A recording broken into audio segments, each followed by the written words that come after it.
Hello everyone, Ethan here, and welcome back to another introduction video. Today I thought I would take some time to go over the limitations of socionics. Basically, with the first column, what you can and cannot do with socionics, and in the second column, what you should and should not do with socionics.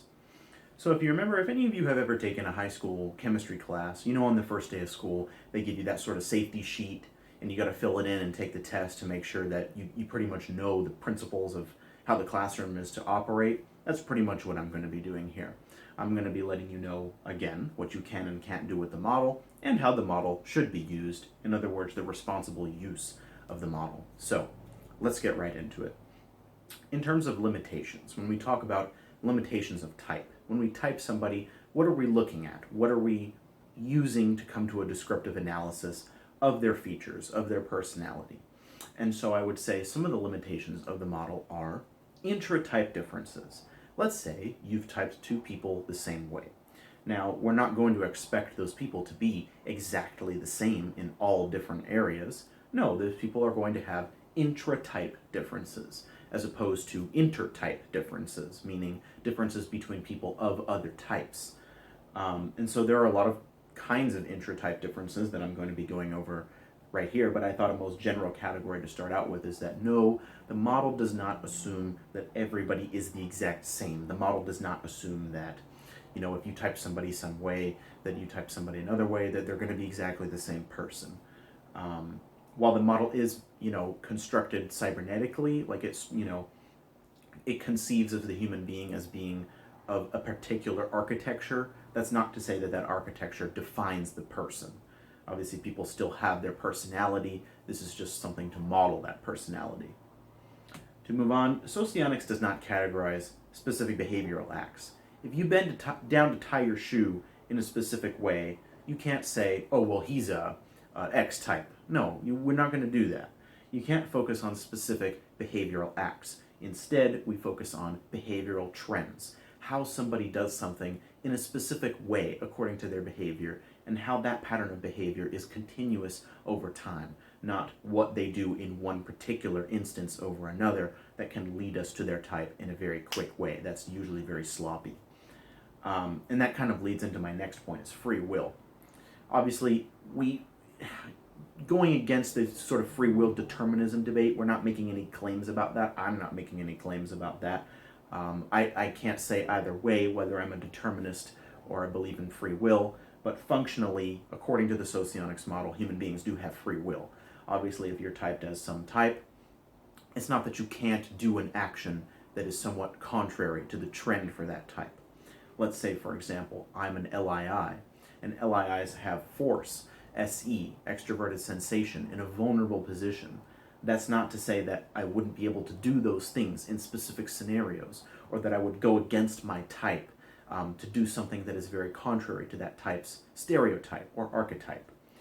So humans have free will, and the types are more or less behavioral trends. So if you see somebody of a particular type going against that in, a few specific instances, that's not to say, oh, they're not that type, definitively. Another thing that I wanted to go over is physiological structure. You can't type somebody by the structure of their face. You're not going to say, well, this person is an SEE, or this person is X type or Y type, based on the structure of their face. This, we assume, is genetic. This, we assume, is completely biological. And so we're not going to do something. There's a very popular practice in some socionic circles that's called visual identification. And that does do exactly what this is correspond physiological structures to socionic types. In the model that I use and the model that I practice, this is not a thing. We don't do this at all. There is a framework that is not socionics called voltology, where facial signals are tracked, but the methodology of voltology is extremely different from that of socionics, and so this analysis based on physiological structure can be excusable with a different methodology. Another thing that I wanted to go over is an inborn mental quality. For example, if somebody has a disorder that's not a personality disorder, maybe like a sensory disorder, or maybe like something wrong with their brain or their body, or, we treat things like intelligence as not, closely related to sociotype, that any type can have any sort of intelligence or IQ. And so these special inborn mental qualities we do not count in the formation of sociotype. We're not going to say that let's say somebody is born with a really high IQ, we're not going to peg them immediately as an intuitive logical type just because they have those faculties naturally available to them. No, it's more of a personality analysis than a person analysis, we'll say. Another thing is learned behaviors. For example, if somebody learns to do something, or is pressured to learn to do something that is very contrary to their sociotype, that is something that should be analyzed and taken into account. And the model cannot track all of the learned behaviors that a person has integrated in the course of their lifespan. So that's a very short point, but I would say that if a learned behavior seems to contradict a sociotype, perhaps it's worth analyzing what that behavior is and how it was incorporated into the individual's lifestyle.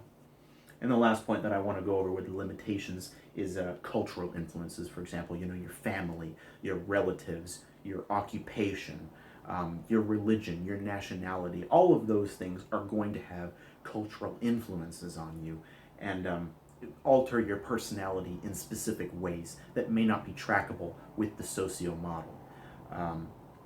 Interestingly enough, there is a system called integral type that manages to ascribe socionic qualities to those larger groups, like an ethnos or a nation or a family or a group of people. But noticing on the type level these cultural influences is, I would say, next to impossible and should not be used to type anybody in that way. So we've kind of gone over the limitations. Hopefully you have a good idea of what you can't do with a model and what you can't type people with. And now we'll move on to some responsible use, what you should be using the model for. It's more of like a guidebook. I'm not saying that you can't use it this way, but you may be a little controversial if you use the model in the way that is contradictory to what I've sort of listed here. So responsible use. Socionics should be used as an analytical tool and not a science. And if you watched until the end of my last video, I said something similar, that socionics is not a hard science, it's not something that is empirical, it's not something that's mainstream, and so it's not to be used as a science, it's to be used as a typology and an analytical tool to split people's differences and model them according to axioms and first principles. So I would say it's not, that kind of leads into my other points, but I'll just leave that there, is that it is just an analytical tool and not a set-in-stone science just yet. It may be in the future, who knows, but it isn't right now. Another point that I want to say is that it's useful for analysis and not prediction. For example, you can look at why somebody's past actions had the impact that they had on them, why the personality traits kind of compiled together to create a useful model for the person. But it should not be used to predict a person's behavior. And this kind of ties into specific behavioral acts, is that you're not going to be able to say, well, this person is this type, so he will do this. Obviously, we have behavioral trends, and so you could say, conceivably in some circumstances, that confronted with a certain problem, you could say, well, this person is likely to react in this way. But again, another point, everybody has free will. And so even though the trend may stick, you can't completely predict what a person will do because of these 2 points right here. So that's another thing that I wanted to bring up, is that socionics is useful for analysis, but not prediction, because there are other factors that are to be looked at for a person's behavior. As well as that, socionics should focus on personality. Now, what do I mean by personality? Cognition, somebody's internal motivations and reasons for doing things. Behavior, obviously somebody's behavioral trends, and emotional patterns, how somebody's internal environment, moves along.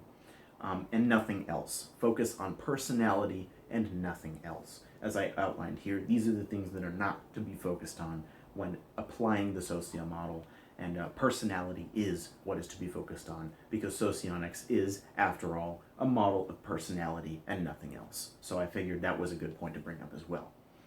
And not the last thing, another thing that I wanted to bring up with the responsible use is that you should be aware of your psychological bias when you're typing somebody. You should be aware of how you're judging the person in the typing interview, and how the person is judging themselves in the typing interview. If they're portraying their weaknesses to be stronger than their strengths due to some kind of cognitive bias, or for example, if this person is your friend and you know them a specific way and you're not being impartial in the diagnostic interview. These are things to be aware of when you're applying socionics in the real world, is being aware of how you're judging the situation and how the other person may be judging the situation to portray perhaps an inaccurate representation of themselves in an interview or typing.